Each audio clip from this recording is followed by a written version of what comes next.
Okay, so I've received a few really interesting questions that you guys have submitted, and so I'm going to start with them. And while we're going, you're welcome to type in questions in the chat, either directly to me if you want it to just be anonymous, or you can put it out to everyone as well. And I will attempt to deal with all the questions that I've been sent in advance and live as well. We'll see how we go. So the first question, I'm just going to do it in the order that I received them. And this being that we're a week away from Gimmel Tammuz, so the theme of the questions is about the Rebbe, his way of looking at things, his philosophy and outlook. So the first question I received was, what was the Rebbe's approach regarding engaging with modernity? Which is a fascinating question. Because we know in the Jewish world there are various different approaches to modernity. Some shun anything modern, anything new, and stay away from it and try to recreate the shtetl as it was once upon a time. Others embrace modernity almost as if it's a part of holiness and Torah, that anything new and is good, and whatever's going is the best thing. And as always, the Rebbe had a different approach completely. The Rebbe, his whole philosophy was really based on the idea that everything that we're given in this world, everything in the universe, can be used for holiness and can be elevated. And that's our mission. Our purpose is to try and elevate the world and utilize whatever we receive to make it holy. And so when we talk about modernity, so certainly the Rebbe was one who to embrace many aspects of modernity as being able to be redeemed, to be elevated and to become holy. At the same time, not embracing modernity for its own sake. It's there to serve Hashem. It's there to make the world better, but it's not innately holy. We have to make it holy. So, for example, the Rebbe very much encouraged using technology. Now, for us, technology is using apps like we're using now, where we can meet virtually. That in the Rebbe's days, and certainly in the early days, so radio was a big deal. You know, people would hang around and listen to the radio, and many in the Torah world did not listen to the radio. They saw that as an encroaching of the Goyish world into our homes. And what people say today about the internet, people said back then about radio, that by bringing the radio into your home, it's a treifa thing. And so therefore people were very surprised when one of the Rebbe's big Hasidim, Rabbi Yosef Weinberg was his name, started giving a Tanya shir on the radio, on the public radio. You could tune in on the radio and give a Tanya shir. And so there were people who said, how could you do that? How could you use the radio to teach Torah? The radio has all these impure ideas and impure music, and here you're giving Torah classes on the radio. There was a whole outcry about it. And the Rebbe dedicated an entire sikha, a talk, a farbrengen, where he spoke that, on the contrary, that if there is something invented called the radio, it has the potential to be used for great negativity, and it also has the potential to be used for great holiness. And our job is to redeem the holiness of the radio and to use it in a holy and positive way. Teaching Torah on the radio is spreading Kedusha, holiness, throughout the entire world. In fact, the Rebbe said in this you see a fulfillment of the prophecy that says, "Umala aretz deis Hashem." There'll come a time when the world will be filled with the knowledge of God. What does it mean the world will be filled with the knowledge of God? The Rebbe said, well, with radio waves, you have that quite literally. Literally, it's the world is filled with the knowledge of God, because everywhere you are, you can tune in to a Torah idea when there's Torah on the radio. And so that's not that the radio is innately holy. There's a lot of negative stuff, but you can use it for holiness. I would say the Rebbe would say the exact same thing for internet. Internet was invented, or at least it became popular after the Rebbe passed away. And so the Rebbe was not directly exposed to the internet or never spoke about it. But I would say the Rebbe would say exactly the same thing about internet. We all know the huge amount of impurity, of negativity, of evil, of immorality there is on the internet. That's for sure. At the same time, it can be a tool to spread Yiddishkeit and Torah in a way unprecedented that we could never do it before. And so, is the internet good or bad? No, it could be either. It depends on how we use it, and our job is to elevate it and to use it in an elevated way. So that's, I think, how the Rebbe viewed technology. And so as far as modernity, meaning technological advance, the Rebbe embraced it very much. As far as the philosophies of modernity, as far as the ideas and the concepts and the principles of modernity, so there it depends what you're talking about. The Rebbe did embrace certain aspects of modernity and others he didn't. The idea of updating morality, that there's a new right and wrong, that the Rebbe rejected completely. Right and wrong, it never changes. It's the same and stays the same forever. But there are certain aspects of modern thinking that the Rebbe was much more excited about. I'll give you an example. The Rebbe pointed out that in modern thinking and in the modern world, there's a very high value placed on freedom, on being free. It's hard for us to really appreciate this, most of us. If you grew up in Australia, to appreciate what it means to not be free, we have no idea. You might think that you have a lot of restrictions on you at school and in your home, but you're free. You're living a free life. You can say and do and be pretty much what you want. You can walk in the street. You can be anyone you want. Most of history, most people were not living like that. Most of history, people lived in totalitarian countries where the government had total control over you, where you could not step out of line, and there was not a lot of freedom at all. There wasn't freedom of movement. Of course, there are some people who still live in such places, but not as much. Maybe China would be a good example of a place that is still not free, and a lot of people live there. But most of us, people we interact with live in free countries. People understood that freedom as being dangerous because when you lived under totalitarianism, you were a little bit stuck to your own little world.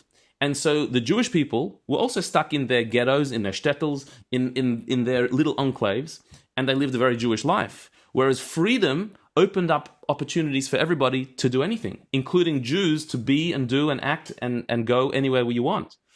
And many people saw that as a great danger. This is why there are some communities within the Torah world who have closed their gates and tried to recreate a shtetl, to create a safe space disconnected from the outside world because there's a lot of negative influences. The Rebbe didn't have that attitude. His attitude was that the new freedom that we have is actually a great blessing, and it can increase Yiddishkeit. Why? Because for the first time ever, we have the choice to do mitzvahs. We have the choice to live a Torah life. It's something that we're doing not because we're enforced on it by some outside external force, but because it's coming from within. If you lived in the shtetl, so you kept Torah mitzvahs because that's what all the Jews did. You couldn't interact with the goyim back then. You couldn't become one of the nation. You couldn't just see yourself as a Russian or a Pole or a Hungarian. You were a Jew, and that's where you were stuck. You had no choice. Today, you and I could decide, I don't want to live as a Jew. I want to be an Aussie. I want to be an American. I just want to be like everyone else. We have total freedom to do that, and we'll be welcomed by the world around us. That means it's risky, but it also means it's real if you choose to be Jewish. If you choose to put on a yarmulke, to learn Torah, to keep Shabbos, it's coming from you because of the freedom. So the Rebbe actually saw freedom as being a great blessing and embraced that very much. Of course, the Rebbe encouraged the choice to be a choice of Torah mitzvahs because that's what your neshama wants. But the fact that you can choose that actually makes it much deeper. And so the Rebbe said, the words of the Rebbe were that our Torah and mitzvahs are in a way greater than all previous generations because we are doing it out of freedom, because we really want it. And so I think that's a very powerful thing. That would be my response to that question. Let's move on to the next one. Which is slightly connected. What was the Rebbe's view on following sports? Okay, so there were several occasions that the Rebbe spoke about sports. He often would use sports as a metaphor to understand spiritual ideas. And so it seems that the Rebbe was not at all against sports, playing sports or following sports. A few examples are that on one occasion, one Farbrengen, it was in 1980, the Rebbe spoke about soccer and gave a whole metaphor about soccer. First, he spoke about a parent who is upset that their son wants to play soccer because he should be learning Torah. And the Rebbe actually disagreed and said that, of course, we should be learning Torah. However, in order to learn Torah, you have to have a healthy body. You have to be alert and alive and well and strong. And therefore, you need a bit of exercise, you need fresh air, you need to get out, you need to let off some steam. And so therefore, if someone wants to do that by playing soccer, was the game that the Rebbe gave the example. He didn't actually call it soccer. He said if someone wants to play a game where there's a ball and you have to get the ball into a certain place, that's the way he put it. So if that's what you want to play, that's a great way of being fit and being healthy, and that's a good thing, as long as you do it for that reason. If you play soccer l'shem shemayim, for the sake of having the health and the strength to be able to fulfill your real mission, which is to learn Torah and do mitzvahs, so then soccer is a holy thing. You're doing a holy act, and that is a positive thing. So the Rebbe was actually quite encouraging of that. The Rebbe also said there's another way to play soccer l'shem shemayim, and that is that when, these are the words the Rebbe said, that when a non-Jew is playing soccer, he's playing so he should win. When a Jew plays soccer, it's so Yiddishkeit should win. How? How does Yiddishkeit win soccer? If you're playing soccer, how does Yiddishkeit win? If you play soccer as a proud Jew, you play soccer with your yarmulke on, with your tzitzis hanging out, you eat kosher before and after the game, you don't play on Shabbos, and you say when you win or you kick a goal, you say Baruch Hashem, you've made a Kiddush Hashem. You've shown that a Jew can play well, can play fair, and you can be proud of who you are. Then Yiddishkeit wins, even if you actually lose the game. Yiddishkeit wins because you played as a proud Jew. That's a Kiddush Hashem. That's playing l'shem shemayim, and that's a very positive thing. The Rebbe encouraged doing that. So then it was interesting because the Rebbe said that some people may find it strange that I'm talking about soccer at a Shabbos for bringing in shul. So the Rebbe then said, well, the truth is, there's a Torah source for this, because he started saying that it says in the Zohar, a fascinating thing, that the world is spherical. It says in the Zohar that the world is round. The Zohar, remember, was written by Rabbi Bar Yochai in the 2nd century, and the idea that the world was round was not known in the general world until a couple hundred years ago.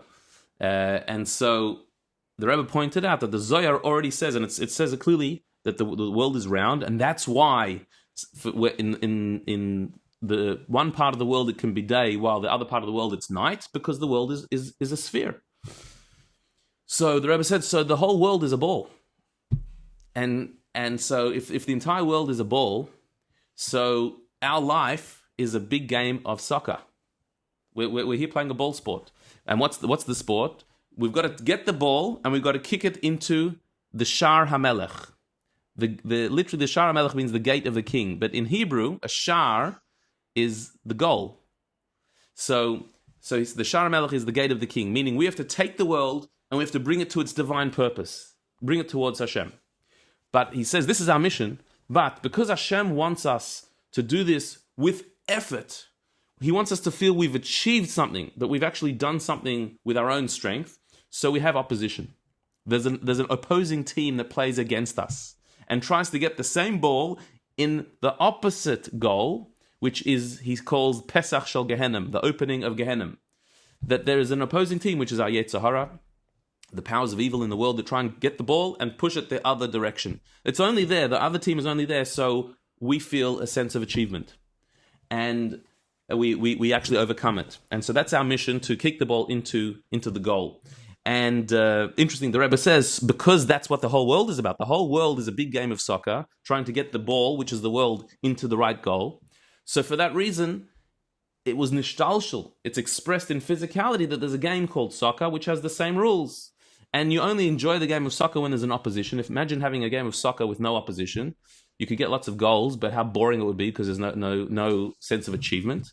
That's because in the spiritual realms, our whole achievement comes through the opposition that we have. And you and I have a Yetzer Hara, our opposition playing against us, trying to kick the ball the opposite way. It's only there so we can conquer it and get it the right direction.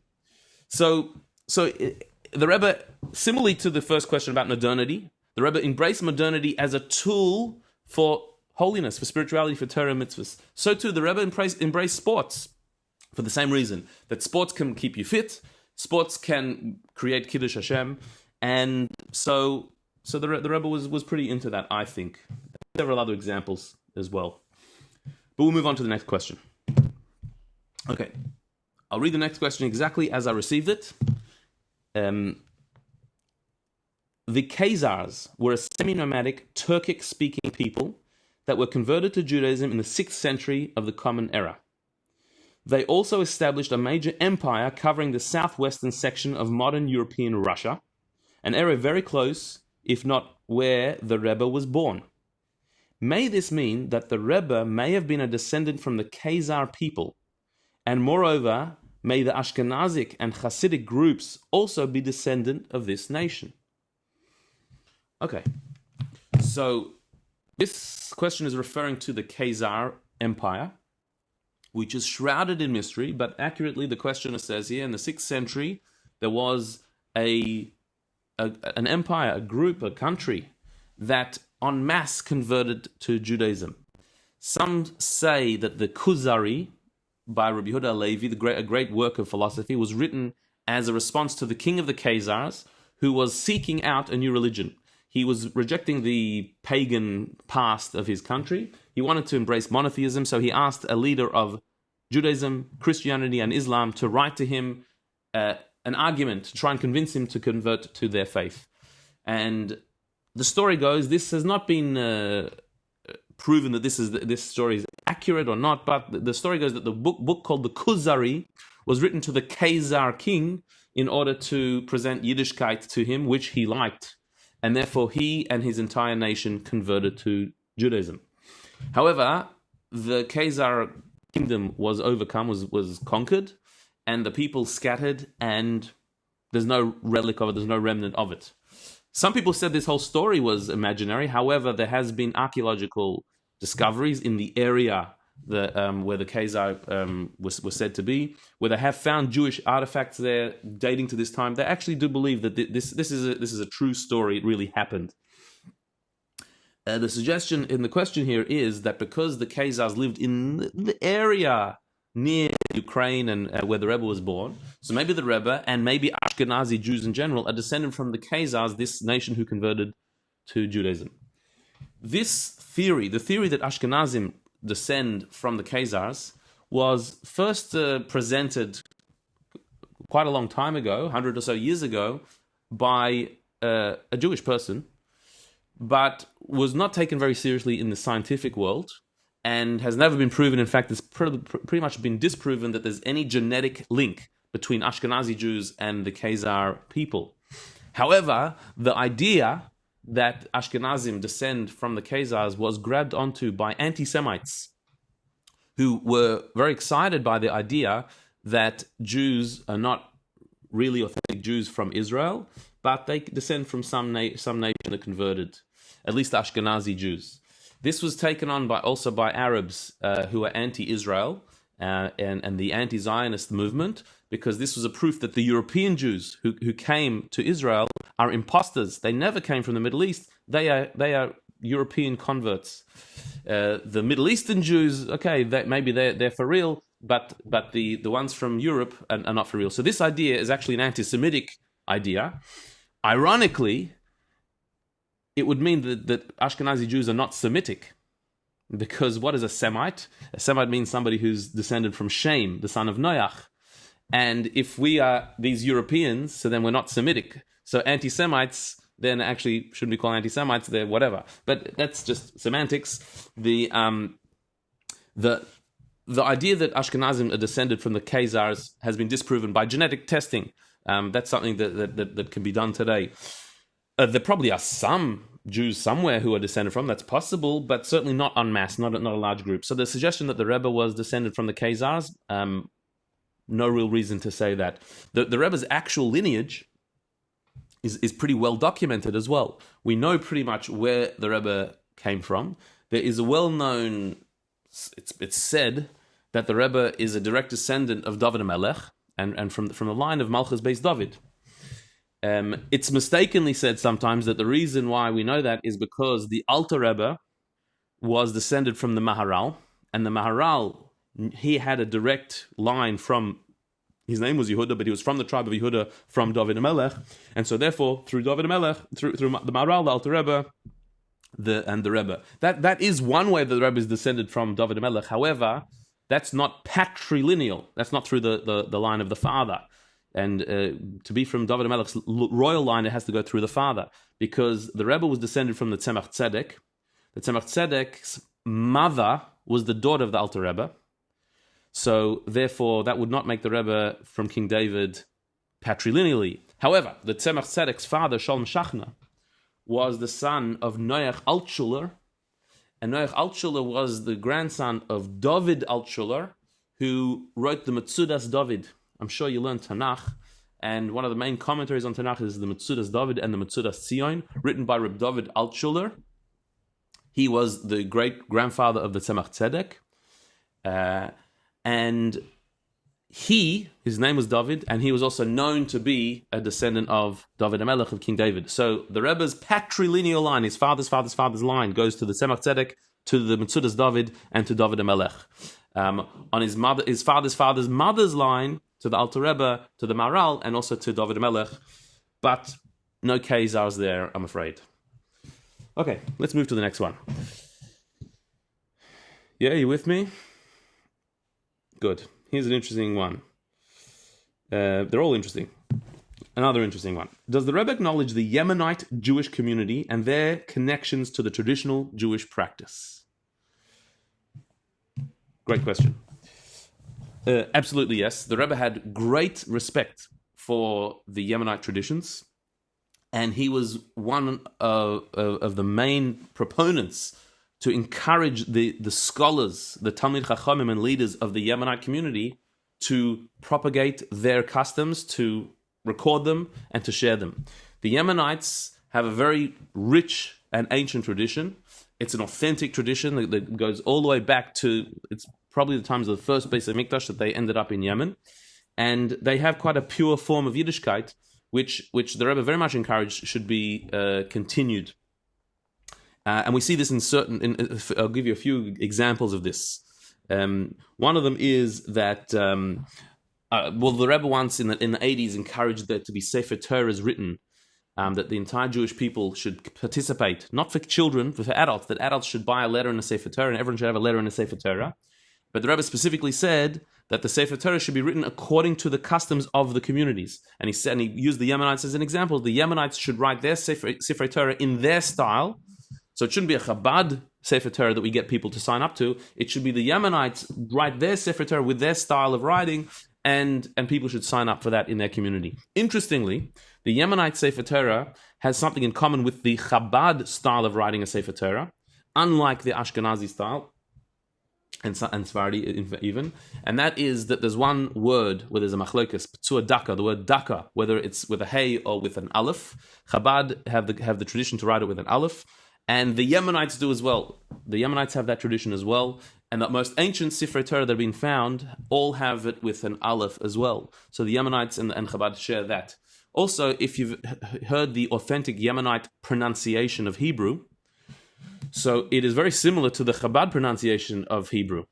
They say lecha daudi, like we say lecha daidi.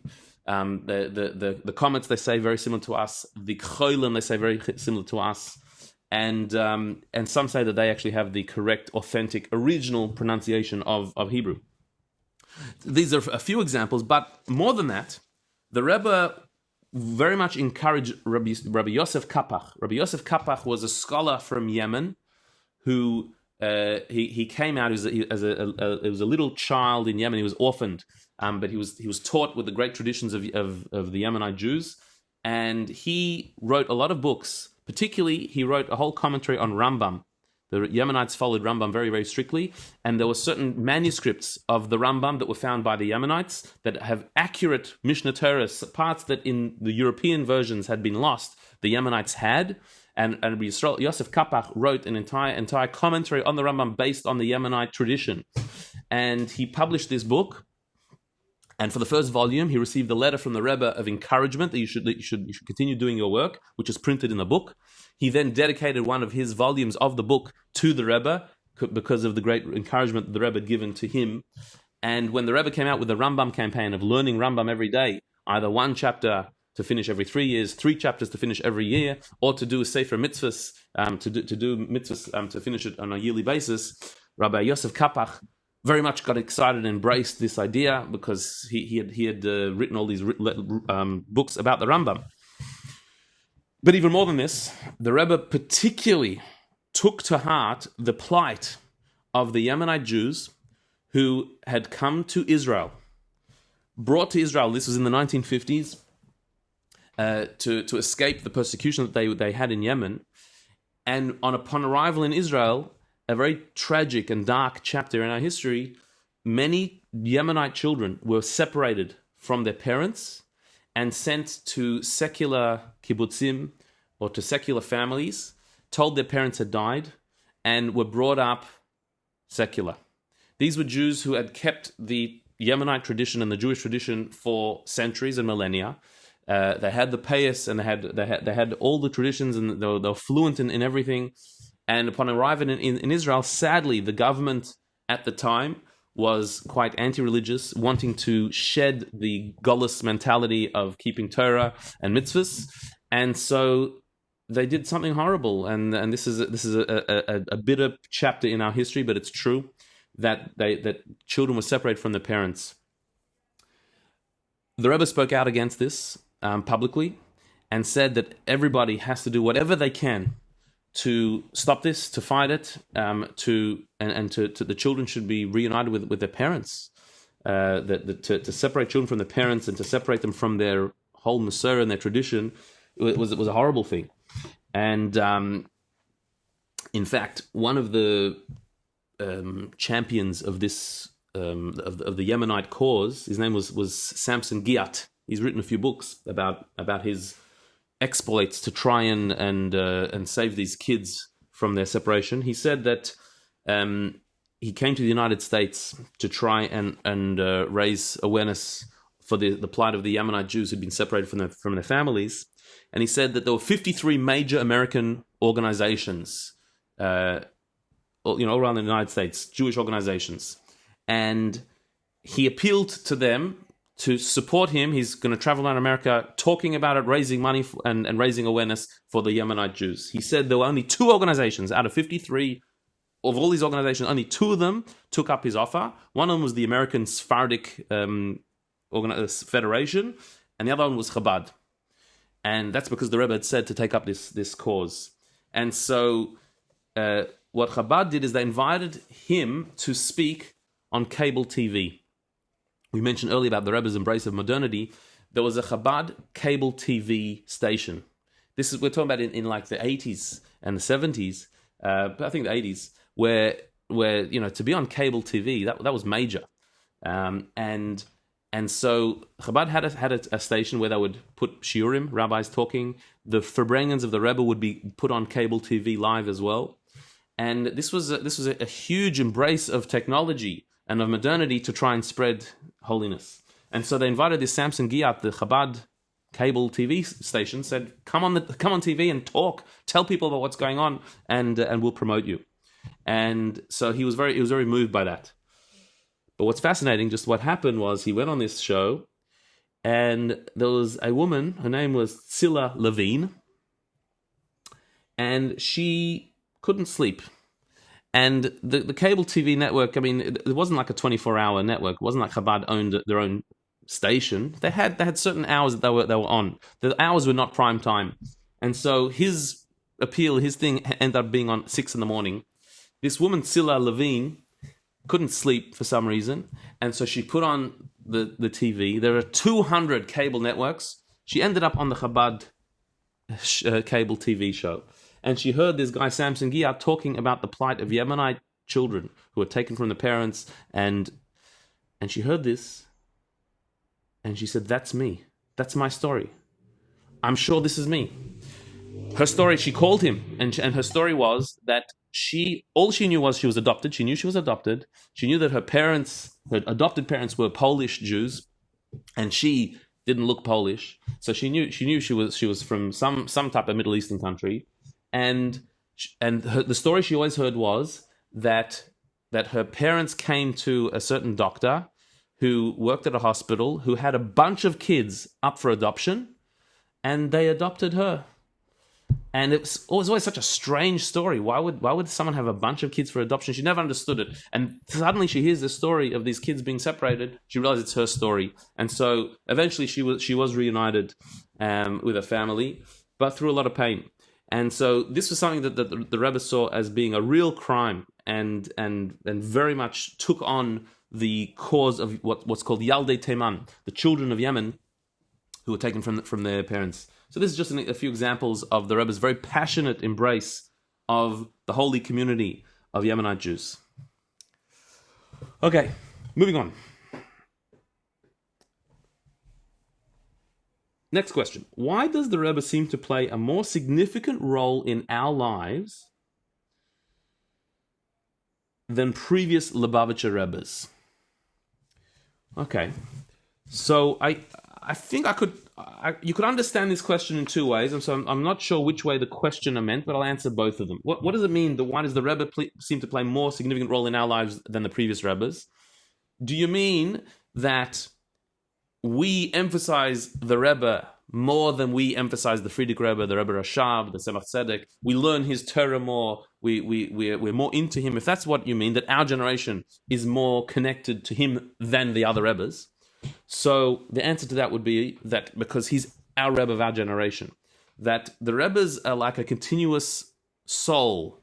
They're one like flowing soul from the Alter Rebbe all the way down to the Rebbe. Each one is bringing the previous light down to how it's relevant today.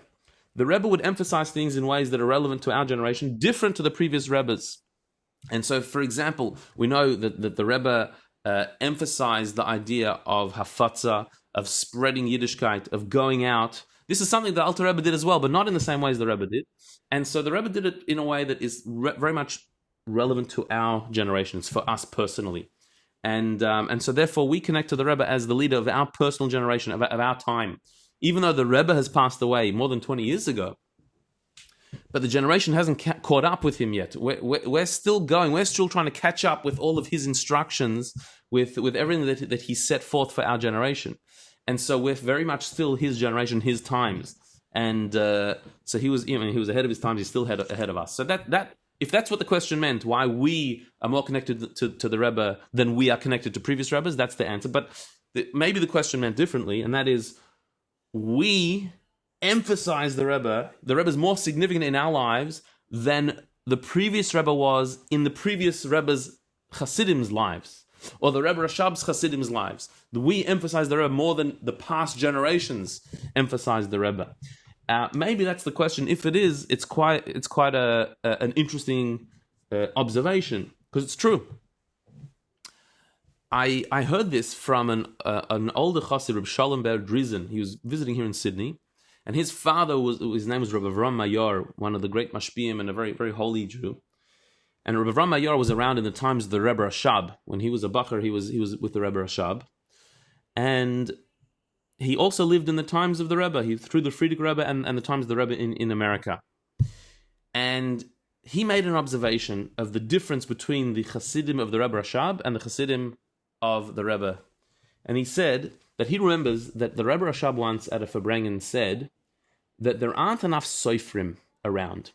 We need more Sofrim writing Sifrei Torah, mezuzahs, tefillin, because there aren't enough Sofrim. We need people to do more. And so the Rebbe Rashab made a statement to the Chassidim that people should learn Safras, and because we need more Sofrim.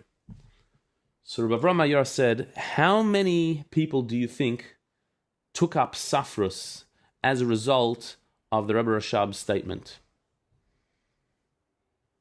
0. Nobody. Nobody did. I mean, the Rebbe Rashab said it, we need more Sofrim. It's true, But no one actually went out and learned Safras. Like, I wasn't planning to be a Sofer. I'm not suddenly becoming a Sofer. Like, it just didn't happen. So, imagine the Rebbe would say that. Imagine the Rebbe would have said it at Farbrengen, we need more Sofrim. There aren't enough Sofrim around. We need people to take up Safras. What would happen? You know, and I know what would happen. That straight after Shabbos, that Shabbos when the Rebbe said it, Motzei Shabbos already, there would be a new Safra school opening up. All the Bachrim and everyone will be suddenly learning Safras, and there'd be a massive worldwide mivtzah to become a Sofer, and there'd be suddenly thousands of new Sofrim around because the Rebbe said it and that this is what should happen. Because that's how it happened. The Rebbe said things, and it happened. One year the Rebbe said, it was Erev Rosh Hashanah in the afternoon, the Rebbe said that people should have tzedakah boxes in their kitchen. As a part of their kitchen, there should be a tzedakah box actually nailed into the wall as a part of the structure of your kitchen to bring tzedakah. When you're cooking, you're not cooking for yourself, but you're giving tzedakah and it'll improve the taste of the food. The Rebbe said this on Erev Rosh Hashanah. Before Rosh Hashanah, people were banging the tzedakah boxes into the wall because this is what the Rebbe said. This is how it is. So the question is true. It's a true observation. The dedication that our generation has to the Rebbe is actually more than previous generations. We can be very proud of the level of Chassidischkeit and hiskarshus that we have to the Rebbe, even compared to the great generations of the past. And the reason that Rabbi Yor explained is because the 7 Rebbeim of Chabad correspond to the 7 emotional faculties of Chesed, Gvura, Tiferes, Netzach, Hod, Yesod, and Malchus. The Rebbe corresponds to Malchus, the 7th. Malchus is kingship. Malchus is like the Shechina that is present down in this world. It is a much deeper connection. The Rebbe was like Malchus. And so therefore, when the Rebbe says something, it is. Where our connection, he was so much more connected and so much more present in our lives, much more than the previous Rebbes who were higher spheres, but therefore a little bit more aloof. The connection was a bit more distant. Whereas the Rebbe is very present and we respond, Hasidim respond that way, and therefore we're deeply connected. And so in many ways, our generation is connected to the Rebbe in a way greater than previous generations were. Okay. I'm going to go to a question that was placed on the chat. You're welcome all to place either privately to me or to the group, but you just write to me privately. This question came up on the chat. Living as a Jewish teenager, young adult in a contemporary society poses great challenges due to the exposure to a modern world.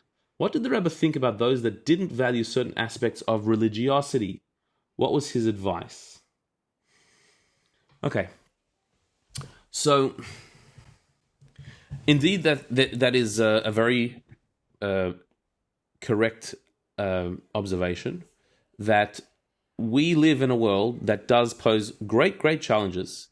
And unlike we spoke before about the shtetl, that had a very encouraging atmosphere to keep Yiddishkeit, in fact, almost a suffocating atmosphere, you couldn't do anything else. We today have very many distractions and very many other opportunities and other options.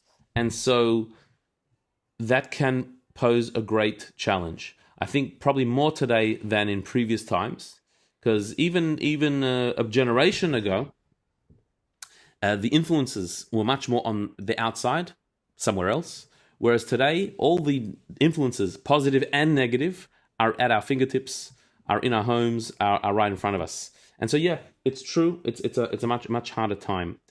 But what the Rebbe said was that every generation is, on the one hand, a Yeridus Adoris, a lower time than previous generations, a harder time, a darker time, a less holy time.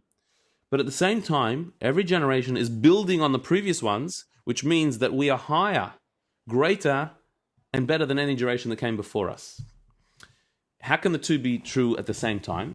The challenges are greater, but that must mean that our neshamas are also greater. The previous generations don't live now because they couldn't handle living now.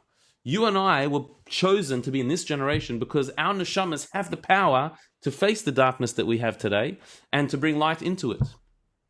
And so, therefore, we are up to this challenge. This is something that the Rebbe made very clear. We are up to this challenge, not because we're better people than the previous generations, because we have all their accumulated history, all the holiness that they accumulated, we have it. Like the midget on the giant's shoulders metaphor. And so therefore we can go higher and deeper and even darker than the previous generations. We have the strength to do that. But that doesn't mean that we can't fall. We can. We have free choice. Freedom. Remember we said earlier about the freedom. We have total freedom, and you can choose. You can choose which world you live in. I'll explain what I mean by giving a bit of a metaphor.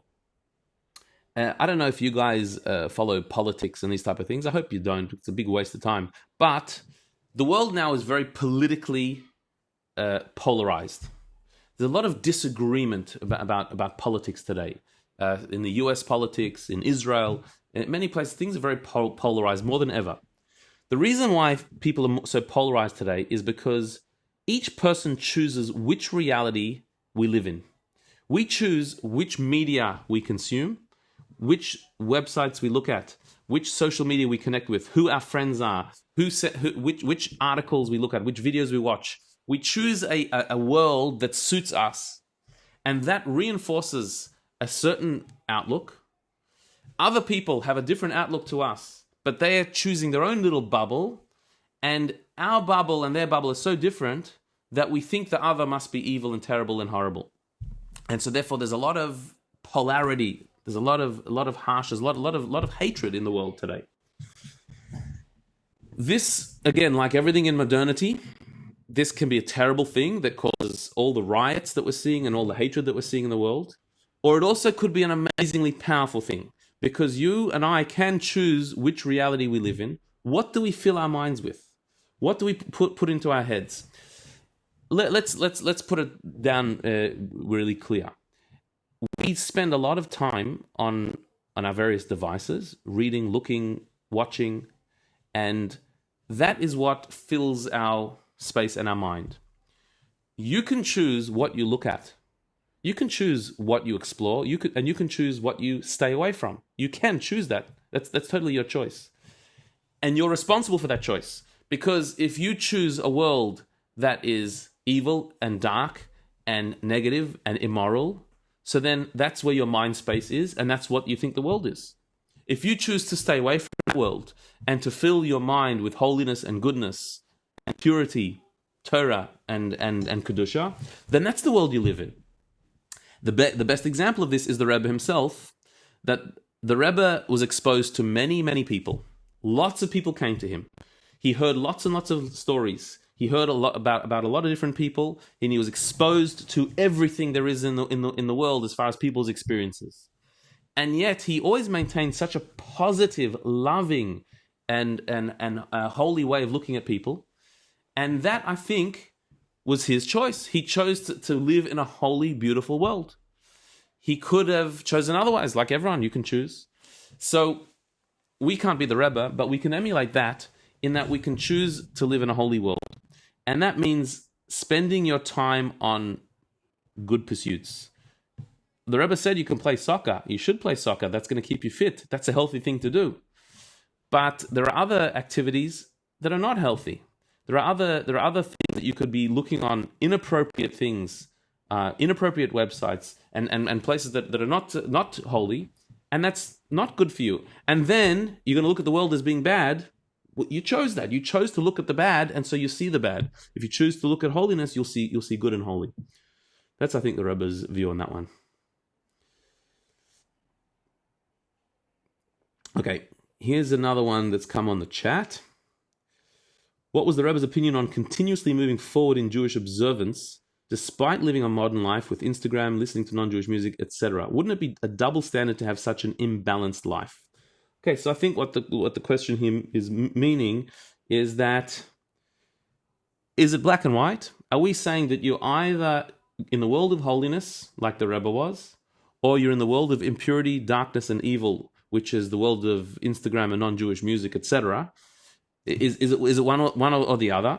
What if I am a person who I am in that world of Instagram? I am attracted to that stuff. I do listen to non-Jewish music, let's say. What if I'm that person? Do I then not have a place? Would it be wrong of me to be, going to shiurim and learning Torah? Am I contradicting myself? Am I lying to myself? Is it a double standard? So every act of holiness you do is a world in itself. One of the great Hasidim said that even if you've just done a terrible Aveira, a really bad Aveira, you need to be able to daven to Hashem with the full heart a second later after doing that Aveira. And if you haven't done that, you haven't taken the first step of Chassidus. Because Chassidus says that Hashem is infinite. Hashem is all-powerful. Hashem is all-forgiving. And so maybe I did this wrong. That doesn't mean I should do that wrong. And maybe I wasn't so holy in that moment, but doesn't mean I can't be holy in this moment. And so it is a tactic of the Yetzer Hara to say that because I did Aveira X, so therefore I shouldn't be doing mitzvah Y.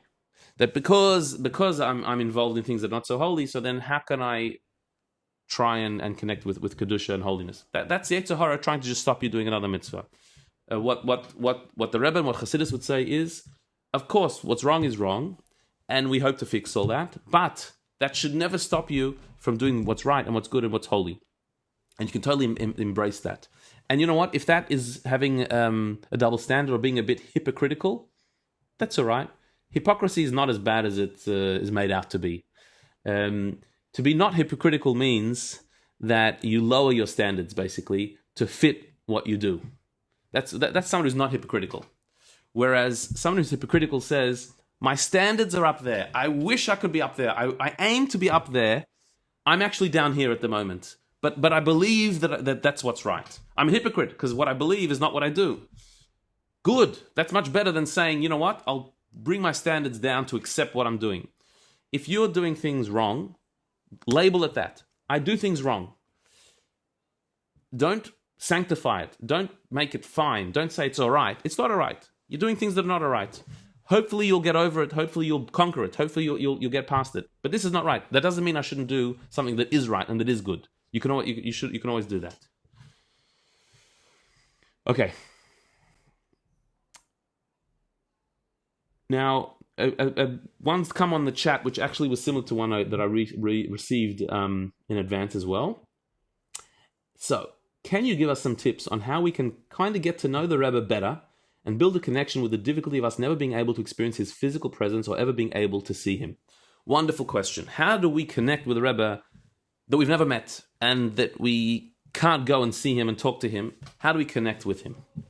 So,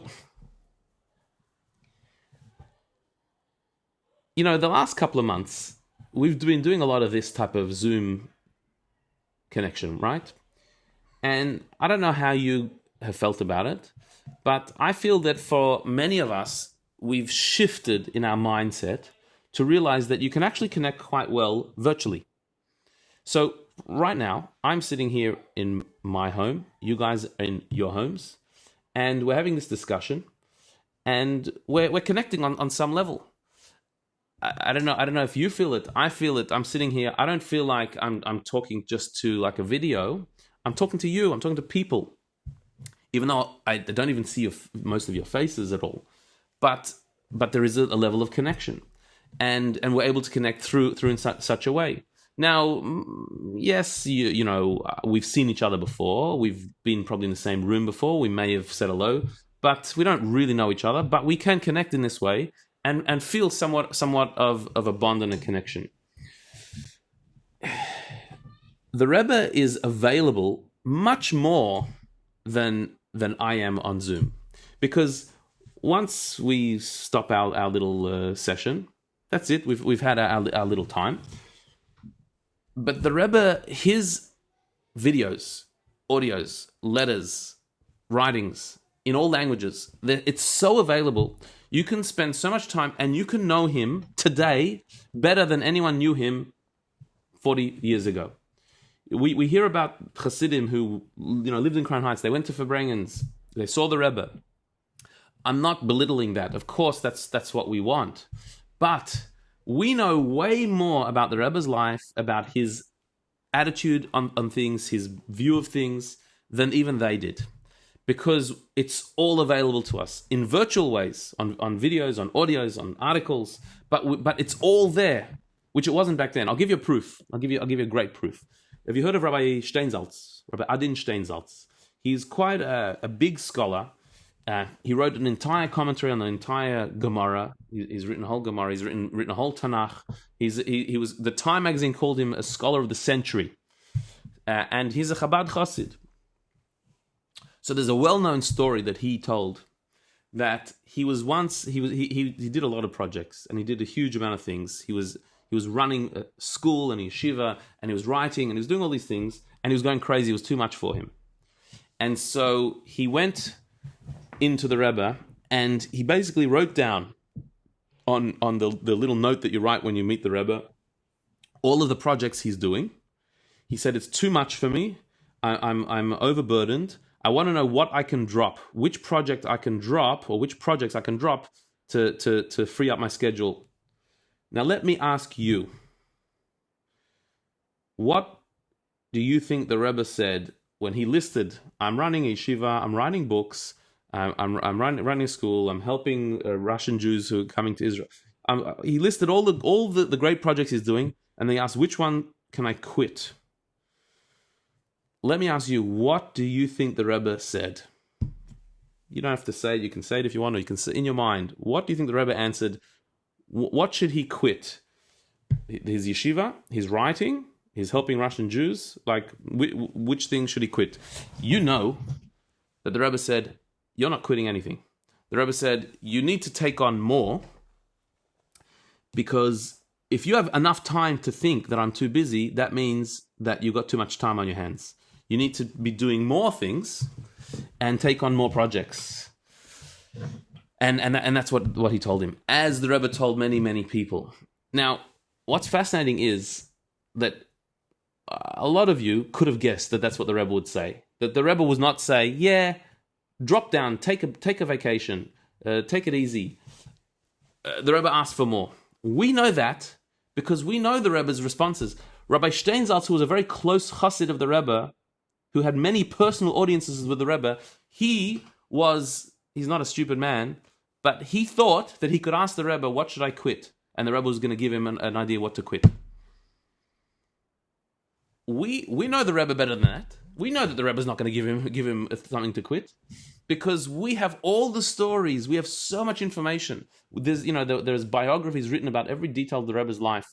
If you want to connect to the Rebbe, you connect by learning his teachings and fulfilling them. And I'll tell you what, try this, because I don't think anyone who's tried it hasn't worked. If you want a connection with the Rebbe, if that's what you're actually saying, that you would like to be able to connect with him, but we've never seen him, try connecting with him by learning his teachings. Try connecting with him by writing a letter explaining your spiritual situation and asking for a bracha. Try this, do it, send it, and you tell me if you don't have a connection after that. Try it. I understand that it's not as easy as just going to Crown Heights, seeing him, seeing Ed Ferengen, it's not as easy. But if you don't go, then you can't have a connection. If you try, then you will. And I promise you it'll work. Try it and you'll see. All right. We're almost running out of time. We're going to try and do another question here from the chat. The Rebbe was a prominent representative of Jews in America and has expanded Judaism not only nationally but globally. Was there any risk to the Rebbe's life, like there has been to leaders like Martin Luther King and Malcolm X, who attempted to shape the society for the black community? Additionally, what was his perspective on the black movements? Okay. Was there any risk to the Rebbe's life? So I don't know of any assassination attempts or anything like that on the Rebbe's life. The Rebbe was a public figure. He would walk to and from shul without any guards. Of course, Chassidim were always watching, and there was always someone watching. But late at night in Crown Heights, you don't have to be a public figure to be accosted on the street and to be in danger. And so when the Rebbe would walk home, sometimes 3 a.m. or whatever it was, always people would walk a few steps behind just to make sure he's okay. But that was not because of any particular personal threat to the Rebbe. That was because of the danger of the streets of Brooklyn at night. So as far as I know, he was not. There was no particular danger to him. and certainly he didn't feel the need to protect himself any more than Hashem protected him. But what was his perspective on the black movements? So there's a few videos that have gone around now that came from the times of the riots in 1991, where the Rebbe spoke to the mayor of the time, David Dinkins, who was a black man himself, who unfortunately was not necessarily very helpful in the racial tensions that were going on at the time.